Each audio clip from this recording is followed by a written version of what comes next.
দর্শক, সাজ্জাদ কাদিরের শুভেচ্ছা নিন। এই মুহূর্তে আপনাদের সামনে কথা বলতে এসে প্রধানমন্ত্রী শেখ হাসিনাকে তেল মারা ব্যবসায়ী প্রধানমন্ত্রী তারেক রহমানকে কিভাবে তেল মারবে, এই প্রসঙ্গে, এই অভিনব প্রসঙ্গটা নিয়ে কথা বলতে এসেছি। গতকালকে একটা ঘটনা ঘটেছে। বাংলাদেশের বর্তমান প্রধানমন্ত্রী তারেক রহমান ব্যবসায়ীদের নিয়ে একটা পরিষদ গঠন করেছেন। দেশের শীর্ষস্থায়ী 9 ব্যবসায়ী ও উদ্যোক্তাকে নিয়ে বেসরকারি খাত বিষয়ক পরামর্শক পরিষদ বা কাউন্সিল গঠন করেছে প্রধানমন্ত্রীর দপ্তর।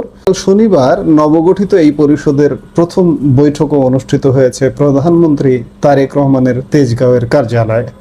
বৈঠকে দেশের ব্যবসা বাণিজ্য ও বিনিয়োগের বিভিন্ন চ্যালেঞ্জ ও সম্ভাবনা নিয়ে 2.5 ঘন্টা ব্যাপী আলোচনা হয়েছে। বেসরকারি খাতের 9 জন ব্যবসায়ী ও উদ্যোক্তাকে নিয়ে নবগঠিত পরামর্শক পরিষদের সভাপতির দায়িত্বে রয়েছেন প্রধানমন্ত্রী তারেক রহমান, আর সদস্য সচিবের দায়িত্বে রয়েছেন বাংলাদেশ বিনিয়োগ উন্নয়ন বোর্ড বিডার নির্বাহী চেয়ারম্যান, বিতর্কিত নির্বাহী চেয়ারম্যান ইউনূসের আমলে নিয়োগপ্রাপ্ত সেই আশিক চৌধুরী এখনো পর্যন্ত বহাল তবিয়তে আছেন। কতদিন থাকবেন তারেক রহমান জানেন। মোট 11 সদস্যের এই পরিষদের বাকি 9 সদস্য হলেন, আমরা একটু দেখি কারা আছেন। দেশের শীর্ষস্থানীয় শিল্প গোষ্ঠী এশিয়া এর ব্যবস্থাপনা পরিচালক আরিফ দৌলা, এফএক্স ফুডওয়ারের এমডি সৈয়দ নাসিম মঞ্জুর, রানার গ্রুপের চেয়ারম্যান হাফিজুর রহমান খান, প্রাণ আরএফএল গ্রুপের চেয়ারম্যান আহসান খান চৌধুরী, বে গ্রুপের এমডি জিয়াউর রহমান, ইনসেপ্টা ফার্মাসিউটিক্যালসের এমডি আব্দুল মুক্তাদির, ডিবিএল গ্রুপের এমডি আব্দুল জব্বার, রেঞ্জ গ্রুপের এমডি সোহানা রৌফ চৌধুরী, প্যাসিফিক জেন্সের এমডি সৈয়দ মোহাম্মদ তানভীর। এই যে 9 জন ব্যবসায়ী, এই 9 জন ব্যবসায়ীর মধ্যে একাধিক ব্যবসায়ীর সাথে আওয়ামী লীগ সংশ্লিষ্টতা, আওয়ামী লীগকে তেল মেরে তোয়াজ করে চলেছেন। এখন আমরা একটা বক্তব্য শুনে আসি, ইনসেপ্টার এমডি আব্দুল মুক্তাদিরের একটা বক্তব্য শুনে আসি, তারপরে আমরা বাকি কথা বলতে চাই। আর একটি জিনিস আমি দেখি যে আপনারা কেউ এখন পর্যন্ত বলেন নাই, কিন্তু আমি নিজে খুব অল্প সময়ই মাননীয় প্রধানমন্ত্রীর সামনাসামনি হয়েছি, কিন্তু ওনার সঙ্গে যখনই দেখা হয়েছে, she connects with individual with each person, মানে আমার সঙ্গেই এমনভাবে কানেক্ট করেন, মনে হয় জানি আমার নিজের বড় বোন আমাকে বলছেন তুই এগিয়ে যা। আমি যখন এক্সপোর্ট ট্রফি নিতে গিয়েছি, তারও আগে বলা বাহুল্য আমি সালমান স্যারের আন্ডারে কাজ করেছি 14.5 বছর। একটা কথা কেউ বলেন না আপনারা, সেটা হলো আপা সরকারে আসার পরে আমাদেরকে একটা ব্যবস্থা করে দিলেন যে তোমরা বিদেশের ক্যাপিটাল কম পয়সায় নিতে পারবা। তখন ছিল লাইবর রেট প্লাস 3.5%। আমি নিজে যখন ইন্ডাস্ট্রি করি তখন মাত্র, যখন বাইরে ইন্টারেস্ট রেট হলো 15 থেকে 18%, আমি 6.5%-এ তখন বড় করতাম, এবং এটা শুধুমাত্র আপা করে দিয়েছেন, এবং এটা কেউ বলেন না। তো সুতরাং আপনি বাংলাদেশে ব্যবসায়ীদেরকে ক্যাপিটালের ব্যবস্থা করে দিয়েছেন কম ইন্টারেস্ট রেটে। তো তাহলে পারে আমরা যদি ট্রেন্ড ম্যান পাওয়ার পাই, আমরা যদি এনার্জি সাপ্লাই পাই, আর আমাদের এই ক্যাপিটালের অবস্থাটা যদি কন্টিনিউ করতে থাকে, ইনশাল্লাহ আমাদের বাংলাদেশ আগামী 5 বছরের মধ্যে একটা বিশাল সমৃদ্ধশালী জাতিতে পরিণত হবে, এবং ইনশাল্লাহ আমরা একটা সমৃদ্ধশালী দেশে পরিণত হব।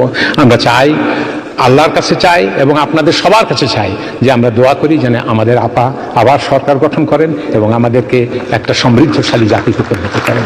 আসসালামু আলাইকুম। দর্শক, শুনলেন প্রধানমন্ত্রী শেখ হাসিনাকে তোয়াজ করে তেল মেরে কিভাবে বক্তব্য দিলেন প্রধানমন্ত্রী শেখ হাসিনা যখন ক্ষমতায় ছিলেন। এখন এই ইনসেপ্টার এমডি সাহেব তারেক রহমানের এই যে নতুন পরিষদ, ব্যবসায়ীদের নিয়ে যে পরামর্শ পরিষদ, এই পরিষদের একজন অন্যতম সদস্য। এখানে আরো একাধিক ব্যবসায়ীর ব্যাপারে কথা আছে, আওয়ামী লীগ সংশ্লিষ্টতা, তাই এমনকি আওয়ামী লীগের উপকমিটিতেও ছিলেন।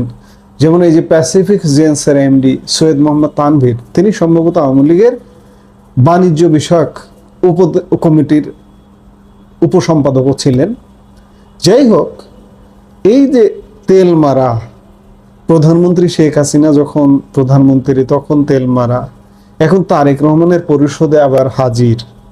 আমি চিন্তা করি মাঝে মাঝে যে এই মানুষগুলো কিভাবে, একই মানুষ একই ব্যক্তি যখন প্রেক্ষাপট চেঞ্জ হয়, স্থান চেঞ্জ হয়, এক পাত্রে রাখলে এক রকম, আর এক পাত্রে রাখলে আর এক রকম, কিভাবে এই ধারণটা করতে পারেন?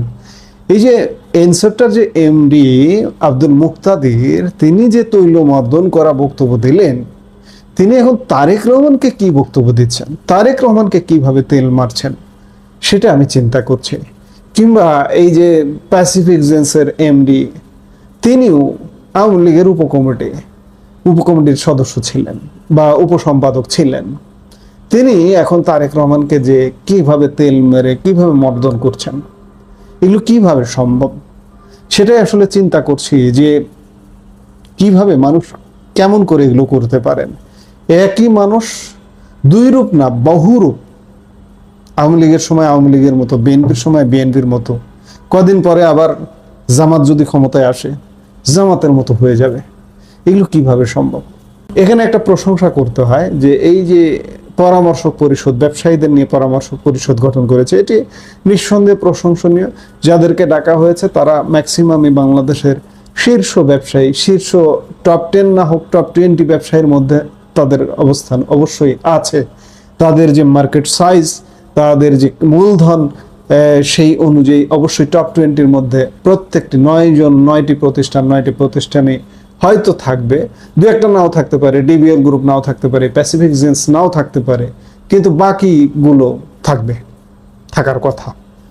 যাই হোক, যেটি হোক, এটি নিঃসন্দেহে প্রশংসনীয় উদ্যোগ। আমি বলবো যে আওয়ামী লীগ সরকার বেসরকারি খাত বিষয়ক উপদেষ্টা, একজন প্রধানমন্ত্রীর একজন উপদেষ্টা ছিল সালমান এফ রহমান, প্রচণ্ড ধুরন্ধর, প্রচণ্ড বিতর্কিত একজন মানুষ। সেই বিচারে যাদেরকে দেখছি, এবং তারেক রহমান একজনকে নিয়ে নয়, 9 জনকে নিয়ে করেছেন।